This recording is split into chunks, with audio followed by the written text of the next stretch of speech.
नमस्कार साथियों, स्वागत है आपका हमारे YouTube चैनल में और हम देख रहे हैं हिंदी नेट सेट अध्ययन। यह जो हिंदी साहित्य का वस्तुनिष्ठ इतिहास गोविंद पांडे एवं सरस्वती पांडे द्वारा लिखित है। यह जो किताब है, यह किताब net set PhD entrance exam in सभी के दृष्टिकोण से काफ़ी महत्वपूर्ण है। इसीलिए हम निःशुल्क रूप से आपके सामने ये किताब पढ़ा रहे हैं। हम रीतिकाल देख रहे थे और रीतिकाल में लगभग हमने यहाँ तक देखा था देवहित हरिवंश, यहाँ तक हमने देखा था। इसके आगे का भाग हम आप देखेंगे। यह सब कुछ हम निःशुल्क पढ़ाते हैं और निःशुल्क अध्ययन करने के लिए हमारे चैनल को सब्सक्राइब कीजिए, लाइक कीजिए और शेयर करना मत भूलिए। तो यहाँ से आगे अब हम देखेंगे। सुखसागर तरंग का संपादन मिश्र बंधु के पिता, ये हो चुका था लेकिन फिर भी हम आज देखेंगे। सुखसागर तरंग नामक जो ग्रंथ था, इसका संपादन मिश्र बंधु के पिता बाल दत्त मिश्र, यानी मिश्र बंधु के पिता का नाम क्या है तो बाल दत्त मिश्र है, सन 1897 में किया। यानी सुखसागर तरंग नामक जो संपादित ग्रंथ है, इसका संपादन बालदेव दत्त जो मिश्र बंधु के पिता थे, उन्होंने मिश्र बंधु दत्त ने बाल दत्त मिश्र ने 1897 में किया। डॉक्टर नगेंद्र ने सुखसागर तरंग को नायिका भेद विश्वकोश माना है। यानी सुखसागर तरंग को नायिका भेद विश्वकोश किस विद्वान ने माना है तो नगेंद्र ने माना है। याद रखिए, काफ़ी इम्पोर्टेंट है। सर्वप्रथम शिवसिंह सेंगर ने देव की रचनाओं की संख्या 72 बताई है। यानी देव की जो रचनाएं हैं वह शिवसिंह सेंगर ने 72 बताई है। कुछ विद्वान 52 मानते हैं। यानी शिवसिंह सेंगर जो है वह जो देव की रचनाओं की संख्या 72 बताते हैं और अन्य जो विद्वान है वह विद्वान उनकी रचनाओं की संख्या 52 बताते हैं। आचार्य रामचंद्र शुक्ल देव की कुछ अन्य कृतियाँ भी बताते हैं। यानी रामचंद्र शुक्ल जो है वह देव की कुछ अन्य कृतियाँ बताते हैं। उसमें है वृक्ष विलास, पावन विलास, पावस विलास, ब्रह्म दर्शन 25, तत्व दर्शन, प्रेम दीपिका, नक्षिक, प्रेम दर्शन, यह जो है देव की रचनाएं आचार्य रामचंद्र शुक्ल ने बताई हुई हैं। देव कविता में आभिधा को महत्व देते हैं। यानी कविता में आभिधा को महत्व कौन देते हैं तो देव देते हैं। तो यहाँ पर उनकी पंक्ति भी है। देव कविता में आभिधा को महत्व देते हुए कहते हैं, काव्य रसायन में लिखते हैं। यानी देव जो है वह देव का एक ग्रंथ है काव्य रसायन, उसमें वह कविता में अभिधा को महत्व देते हुए लिखते हैं। किसमें? काव्य रसायन ग्रंथ में। अभिधा उत्तम काव्य है, मध्य लक्षणालीन, अधम व्यंजना रस बिरस, उल्टी कहत नवीन। यह देव की पंक्ति है, बहुत बार पूछी हुई परीक्षा में। रामचंद्र शुक्ल ने मध्यकालीन हिंदी काव्य भाषा पुस्तक में लिखा है। यानी रामस्वरूप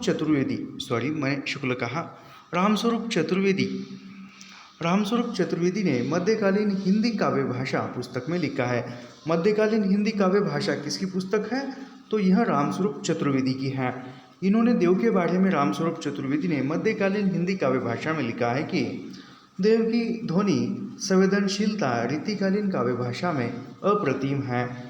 रसलीन का मूल नाम गुलाब नबी था। अभी यहाँ पर दूसरे रचनाकार प्रारंभ होते हैं और दूसरे रचनाकार का नाम क्या है तो रसलीन का मुख्य नाम क्या था, मूल नाम तो गुलाम नबी था। गुलाम नबी किसका नाम था तो रसलीन का था। ये मीर फैल अहमद के शिष्य थे। यानी रसलीन के गुरु का नाम क्या है तो मीर फैल अहमद, यह रसलीन के गुरु का नाम है, याद रखिए। अभी रसलीन की रचनाएं देखते हैं। रसलीन की रचनाओं में है अंगद दर्पण जो 1737 में लिखा हुआ। अंगद दर्पण यह 1737 में लिखा हुआ है रसलीन की रचना। इसमें अंगों का उपमा उत्प्रेक्षा से चमत्कार पूर्ण वर्णन किया गया है। उसके बाद रसलीन की रचना है अगली रस प्रबोध जो 1741 में लिखित है। यह 1155 दोहों में यह रसों का वर्णन है। किसमें? रस प्रबोध नामक ग्रंथ में। ये सब कुछ रसलीन की रचनाएं हैं। भिखारीदास, यहाँ पर भिखारीदास देखते हैं। भिखारीदास का जो कालक्रम है, भिखारीदास का रचना काल 1728 से लेकर 1750 तक माना जाता है। भिखारीदास का रचना काल। भिखारीदास की प्रमुख रचनाएं। अभी भिखारीदास की प्रमुख रचनाएं कौन सी है? नामकोश जो 1738 को कोश ग्रंथ है, यानी नाम कोश एक 1738 में प्रकाशित है और यह एक कोश ग्रंथ है। उसके बाद है रस सारांश। रस सारांश 1742 में प्रकाशित हुआ है और यह रस सारांश जो है यह रस के भेदों उपभेदों का वर्णन रस सारांश ग्रंथ में देखने को मिलता है। छंदावर्ण पिंगल, यह 1742 में लिखित है। इसमें छंदों का विस्तृत वर्णन देखने को मिलता है। काव्य निर्णय 1746। काव्य निर्णय यह जो ग्रंथ है 1746 में प्रकाशित है। इसमें काव्य के भेदों उपभेदों का वर्णन है, यानी भिखारी दास के किस ग्रंथ में काव्य के भेदों उपभेदों का वर्णन है, तो काव्य निर्णय में है, याद रखिए। श्रृंगार निर्णय 1750, नायिका भेद वर्णन है इसमें, यानी भिखारी दास के किस ग्रंथ में नायिका भेद वर्णन देखने को मिलता है, तो वह है श्रृंगार निर्णय। उसके बाद आता है विष्णु पुराण भाषा। विष्णु पुराण का दोहा चौपाई शैली में अनुवाद किया गया है। शतरंज शतिका में शतरंज खेलने के तौर तरीकों का वर्णन बताया हुआ है। अमरकोश, संस्कृत के अमरकोश का पद्यानुवाद है, यानी संस्कृत का जो अमरकोश था उसका पद्यानुवाद यह अमरकोश नामक ग्रंथ में भिखारी दास ने किया है। जयपुर नरेश प्रताप सिंह ने पद्माकर भट्ट को कविराज शिरोमणि, यानी पद्माकर भट्ट को कविराज शिरोमणि किसने कहा है, तो जयपुर नरेश यानी जयपुर के राजा प्रताप सिंह, यानी जयपुर के नरेश कौन थे, तो प्रताप सिंह थे। इन्होंने पद्माकर भट्ट को कविराज शिरोमणि की उपाधि दी थी। पद्माकर भट्ट की रचनाएं, अभी यहाँ पर पद्माकर भट्ट की रचनाएं देखते हैं। हिम्मत बहादुर बिरुदावली में 211 छंदों में हिम्मत बहादुर का शौर्य वर्णन देखने को मिलता है और हिम्मत बहादुर बिरुदावली यह एक प्रबंध काव्य है। पद्माभरण अलंकारों का वर्णन है। जगत विनोद 6 प्रकाशियों 731 छंदों में 9 रसों का विवेचन है। प्रबोध पचासा यह भक्ति निरूपण ग्रंथ है।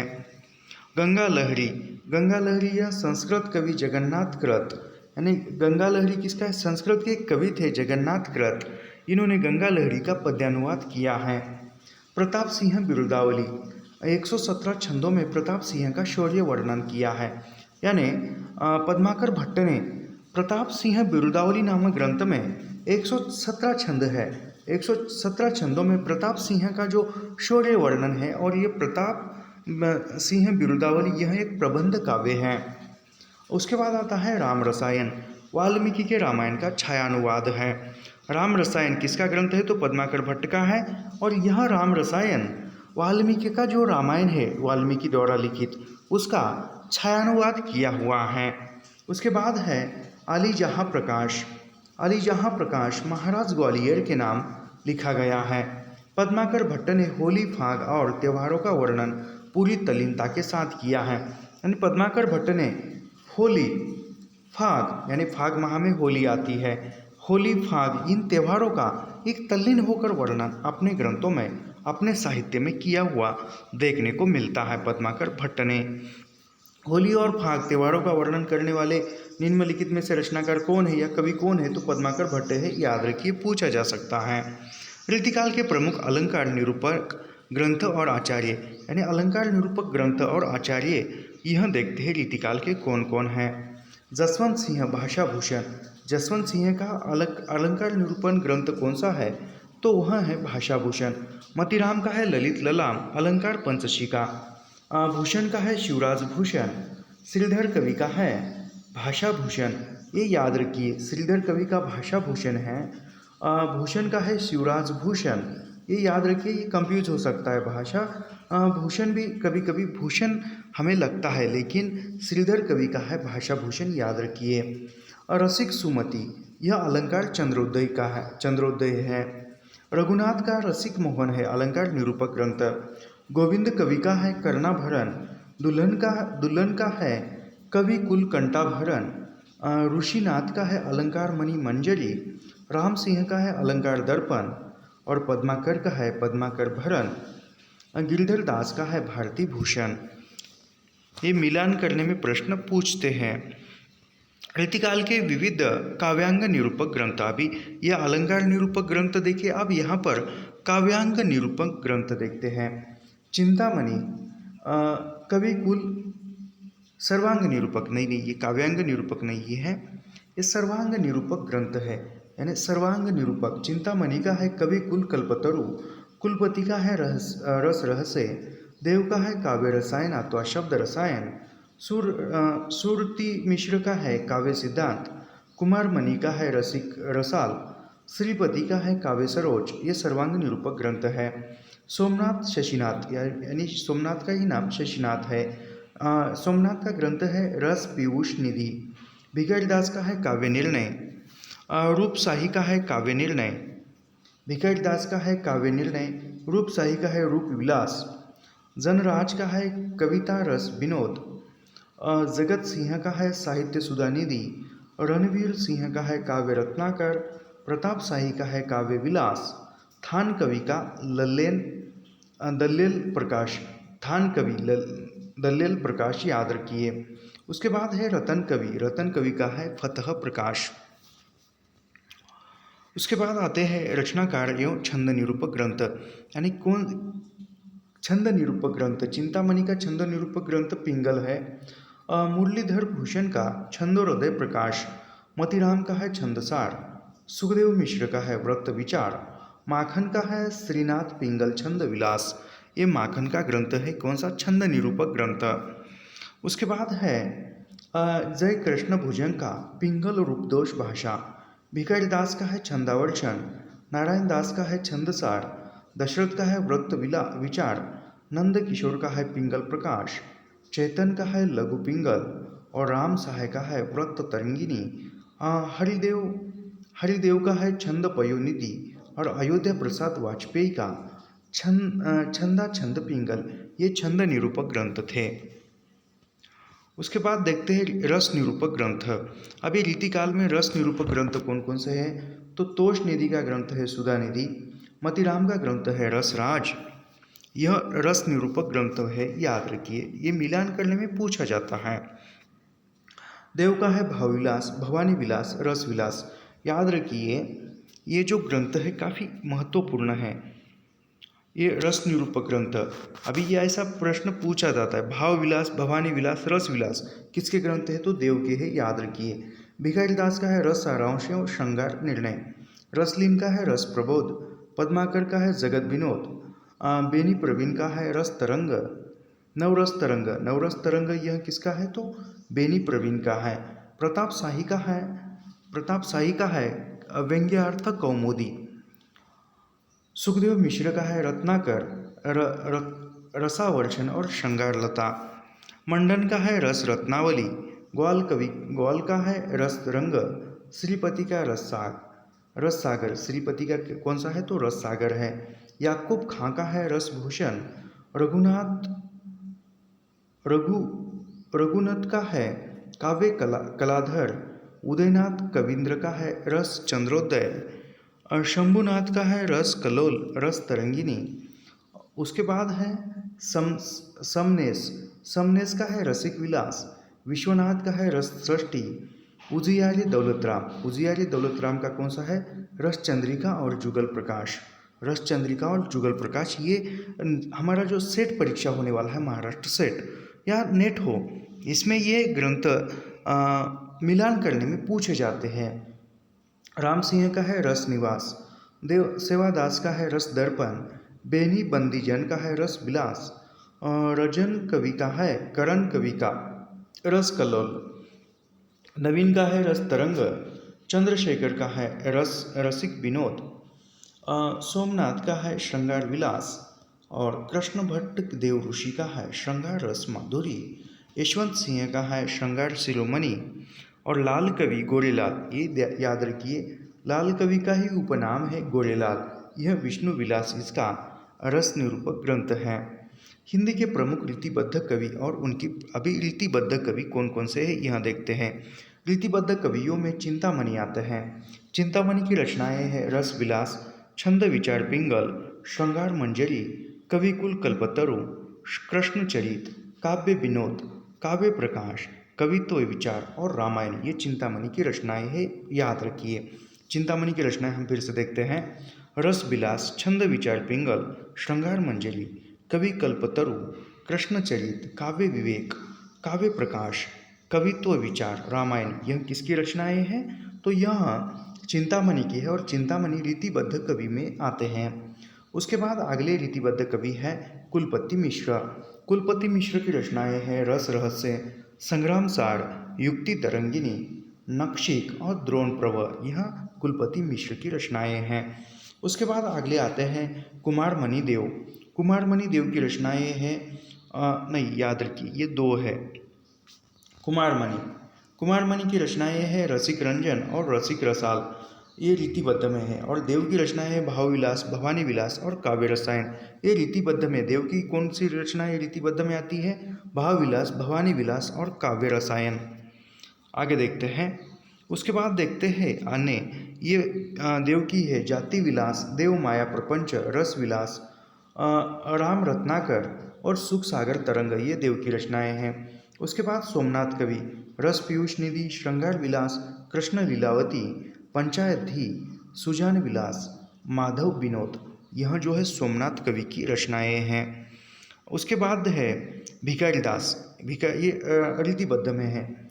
रस सारांश, काव्य निर्णय, श्रृंगार निर्णय, छंदावर्ण पिंगल, शब्द नाम कोश, विष्णु पुराण भाषा और शतरंज शतिका। उसके बाद आते हैं रसिक गोविंद। रसिक गोविंद की रचनाएं रसिक गोविंदानंदन पिंगल, रसिक गोविंद, युगल रस माधुरी, रस समय प्रबंध, लक्ष्मण चंद्रिका और अष्टदेश भाषा, यह जो है यह रसिक गोविंद की रीतिबद्ध रचनाएं हैं। अगले रचनाकार हैं प्रताप शाही। व्यंग्यार्थ कौमुदी जो 1825 है, काव्य विलास 1809, जयसिंह प्रकाश, श्रृंगार मंजरी, श्रृंगार शिरोमणि, अलंकार चिंतामणि, काव्य विनोद और जुगल नक्शिक। उसके बाद आते हैं अमीरदास। अमीरदास की रचनाएं हैं सभा मंडन 1827, व्रत चंद्रोदय 1830, व्रज विलास सत्सई 1832। व्रज विलास सत्सई किसकी है? तो अमीरदास की है, याद रखिए। श्री कृष्ण साहित्य सिंधु 1833, शेर सिंह प्रकाश 1840, फाक पचीसी, ग्रीष्म विलास, भागवत रत्नाकर, दूषण उल्लास, अमीर प्रकाश, वैद्य कल्पतरु, अश्व संहिता प्रकाश, यह अमीरदास की रचनाएं हैं। उसके बाद देखते हैं ग्वाल की रचनाएं। ग्वाल की रचनाओं में है यमुना लहरी, भक्त भावना, रसिकानंद, रस तरंग, कृष्णाजू को नक्शिक, दूषण दर्पण, राधा माधव मिलन, राधा अष्टक, कवि हृदय विनोद, कवि दर्पण, नेह निर्वाह, बंसी बिसा, कुब्जा अष्टक, षड ऋतु वर्णन, यह किसकी? यह ग्वाल कवि की रचनाएं हैं। आगे देखते हैं तोष निधि की रचनाएं हैं। तोष निधि की रचनाओं में है सुधा निधि, नक्षिक, विनय शतक। उसके बाद आते हैं रसलीन की रचनाओं में है रस प्रबोध 1741, अंगद दर्पण 1737। पद्माकर भट्ट की रचनाओं में हिम्मत बहादुर बिरुदावली, पद्माकर पद्माभरण, जगत विनोद, प्रबोध पचासा, गंगा लहरी, प्रताप सिंह बिरुदावली और कली पचीसी, यह जो है यह रीतिबद्ध रचनाएं हैं। बेनी प्रवीण की रचनाओं में श्रृंगार भूषण, नवरस तरंग 1817 में। नवरस तरंग कब लिखा हुआ है? तो 1817 में है। नानाराव प्रकाश, ये बेनी प्रवीण की रचनाएं हैं। उसके बाद आते हैं सुखदेव मिश्र। सुखदेव मिश्र की रचनाओं में वृत्त विचार, छंद विचार, फाजिल अली प्रकाश, अध्यात्म प्रकाश, रसावर्षण, रस रत्नाकर और श्रृंगार लता, यह सुखदेव मिश्र की रचनाएं हैं। हम थोड़ा फास्ट चलेंगे क्योंकि इसमें कुछ क्या विश्लेषण करने जैसा कुछ नहीं है। उसके बाद अगले रचनाकार है याकूब खां। रसभूषण 1812, ये याद रखिए। रसभूषण हमें लगेगा कि भूषण का ग्रंथ है, लेकिन ये याकूब खां का है, याद रखिए। उसके बाद आते हैं दूजियारी दौलतराम। रस चंद्रिका, जुगल रस प्रकाश। अगला है राम सिंह, जुगल विलास। ये जुगल रस प्रकाश दूजियारी दौलतराम का है और राम सिंह का जुगल विलास। रस शिरोमणि, अलंकार दर्पण, और रस निवास। चंद्रशेखर वाजपेयी की रचनाओं में रस विनोद, नखशिख, वृंदावन शतक, गुरु पंचशिका, ताजक, माधवी बसंत, हरिमानस विलास, हमीरहट्ट प्रबंध काव्य। हमीरहट्ट को किस प्रकार का काव्य है? तो एक प्रबंध काव्य है हमीरहट्ट। मतीराम, फूलमंजरी, लक्षण श्रृंगार, साहित्य सार, रसराज, ललित ललाम और सत्सई, अलंकार पंचशिका, व्रत कौमुदी, ये मतीराम की रचनाएं हैं, याद रखिए। फिर से हम बताते हैं, मतीराम की रचनाओं का क्रम बहुत बार पूछा हुआ है सेट परीक्षा में, महाराष्ट्र सेट में। तो फूलमंजरी, लक्ष्मण श्रृंगार, साहित्य सार, रसराज, ललित ललाम, सत्सई, अलंकार पंचशिका और व्रत कौमुदी। कृष्ण भट्ट देव ऋषि, उसका है श्रृंगार रसा माधुरी 1712, अलंकार कलानिधि। कालिदास त्रिवेदी, अगले रचनाकार है कालिदास त्रिवेदी, उसकी है वार वधु विनोद, राधा माधव बुद्ध मिलन विनोद और कालिदास हजारा। कालिदास त्रिवेदी की रचनाएं हैं कालिदास हजारा। उसके बाद आते हैं जसवंत सिंह, भाषा भूषण, परोक्ष सिद्धांत, अनुभव प्रकाश, आनंद विलास, सिद्धांत बोध, सिद्धांत सार। भूषण की रचनाओं में है शिवराज भूषण। शिवराज भूषण का समय 1673 है। शिवा बावनी और छत्रसाल सप्तशक। गोप कवि का है रामालंकार, रामचंद्र भूषण और रामचंद्र भरण, ये गोप कवि की रचनाएं हैं। उसके बाद आते हैं अगले कवि रसिक सुमति। रसिक सुमति अलंकार चंद्रोदय 1729, रघुनाथ बंदीजन, रसिक मोहन 1739, काव्य कलाधर 1745 और जगत मोहन यह 1750। दुल्हन कवि की रचनाओं में कवि कुलकंठाभरण, रसरूप की तुलसी भूषण 1754, सेवादास का नखशिख, रस दर्पण, गीता महात्म्य, अलबेले लाल जू को नखशिख, ये सेवादास की रचनाएं हैं। राधा सुधा शतक और रघुनाथ अलंकार, यह सेवादास की रचनाएं हैं। उसके बाद अगले कवि है मंडन। मंडन की रचनाएं हैं रस रत्नावली, रस विलास, नखशिख, काव्य रत्नाकर, नयन पचासा, जनक पचीसी। उसके बाद आते हैं गिरधर दास। गिरधर दास की रचनाओं में भारती भूषण 1833, भूषण मुरलीधर, भूषण अलग है और भूषण मुरलीधर अलग है, याद रखिए। तो भूषण मुरलीधर की रचनाओं में हैं छंदोहृदय प्रकाश 1666, अलंकार प्रकाश ये 1648। उसके बाद आते हैं राम साहे, व्रत तरंगिनी 1816, अलंकार प्रकाश 1648 और वाणी भूषण। वाणी भूषण किसका है? तो राम साहे का है, याद रखिए। माखन की रचनाएं है श्रीनाग पिंगल अथवा छंद विलास 1702। उसके बाद आते हैं दशरथ, व्रत विलास 1799।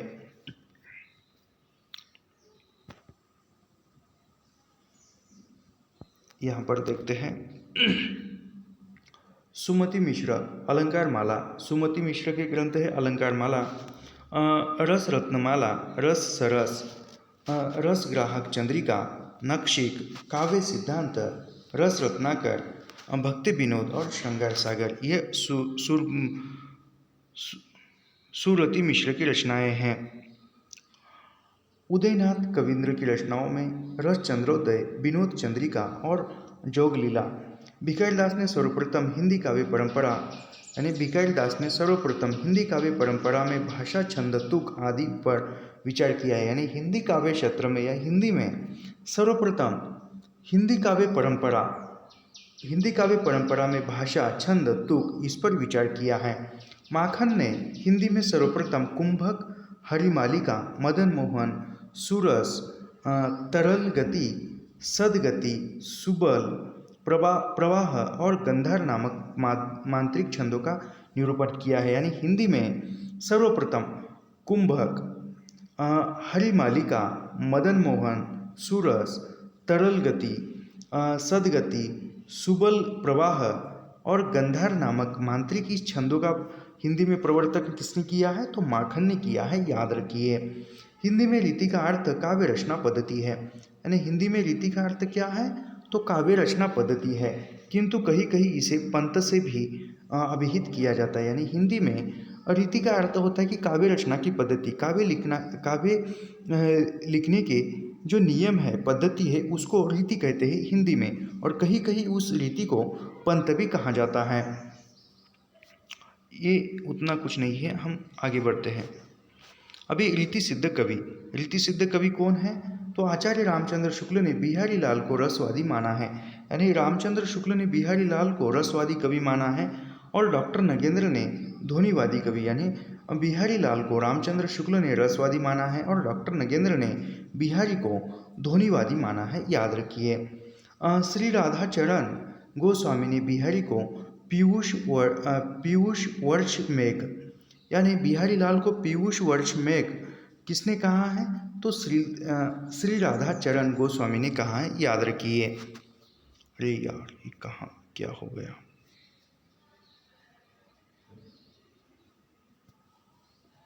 एक मिनट।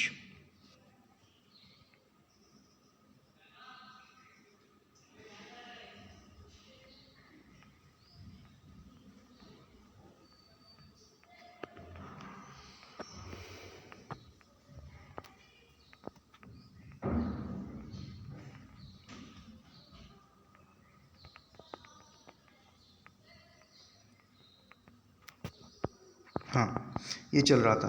तो बिहारी लाल का जो ये है जन्म, बिहारी लाल का जन्म 1595 में होता है और बिहारी लाल की मृत्यु 1663 में होती है। बिहारी लाल का जन्म गोविंदपुर में होता है और बिहारी लाल के पिता का नाम केशवदास और गुरु नरहरिदास है। यह बिहारी लाल निम्बार्क संप्रदाय के थे और इनके आश्रयदाता जो थे, बिहारी लाल के आश्रयदाता महाराज, क्या हो रहा है ये?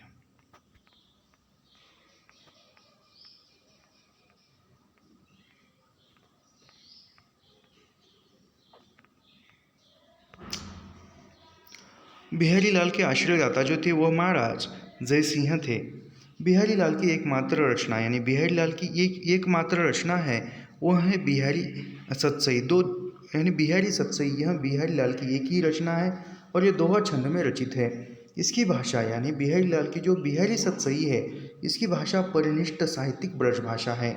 बिहारी लाल की सतसई की प्रशंसा में किसी कवि ने निम्नलिखित पंक्ति लिखी है। यानी बिहारी लाल की जो सतसई है उसकी प्रशंसा करते हुए किसी कवि ने लिखा है, सतसैया के दोहरे जो नावक के तीर, देखन में छोटे लगे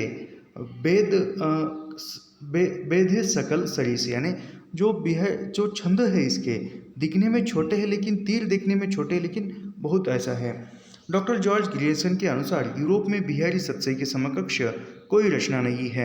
यानी यूरोप में बिहारी सतसई के समकक्ष कोई रचना नहीं है। यह किसका कथन है? तो यह जॉर्ज ग्रियर्सन कहते हैं। बिहारी सतसई पर हिंदी में 50 से अधिक टीका प्राप्त है। यानी बिहारी सतसई इस पर हिंदी में 50 से अधिक जो है टीकाएँ प्राप्त है। बिहारी लाल के पुत्र कृष्णलाल कवि ने, यानी बिहारी लाल के पुत्र का नाम क्या है? कृष्णलाल कवि। बिहारी सतसई की टीका सर्वप्रथम, यानी बिहारी सतसई की टीका सर्वप्रथम किसने लिखी है? तो कृष्णलाल कवि ने लिखी है। बिहारी सतसई की टीका सर्वप्रथम सवैया छंद में ब्रज भाषा में लिखी हुई है। बिहारी सतसई के अन्य टीकाकार, यानी बिहारी सतसई के जो अन्य टीकाकार है, वह टीकाकार कौन है, वह हम देखते हैं। तो बिहारी सतसई के अन्य टीकाकारों में है कृष्णलाल कवि की है। कृष्णलाल की टीका प्रत्येक दोहो सवैयों में विवचित है। सुरती मिश्र का है अमरचंद्रिका टीका प्रणयन दोहो में हुआ है। उसके बाद है लल्लूलाल की है लाल चंद्रिका। प्रभुदयाल पांडे का है, प्रभुदयाल पांडे की आधुनिक खड़ी बोली में लिखी गई है। यानी बिहारी सतसई की आधुनिक खड़ी बोली में लिखी हुई टीका किसकी है? तो प्रभुदयाल पांडे की है, जो 1896 में लिखी हुई है। अंबिका दत्त व्यास की है बिहारी बिहार। अंबिका दत्त व्यास की कौन सी है बिहारी सतसई की टीका?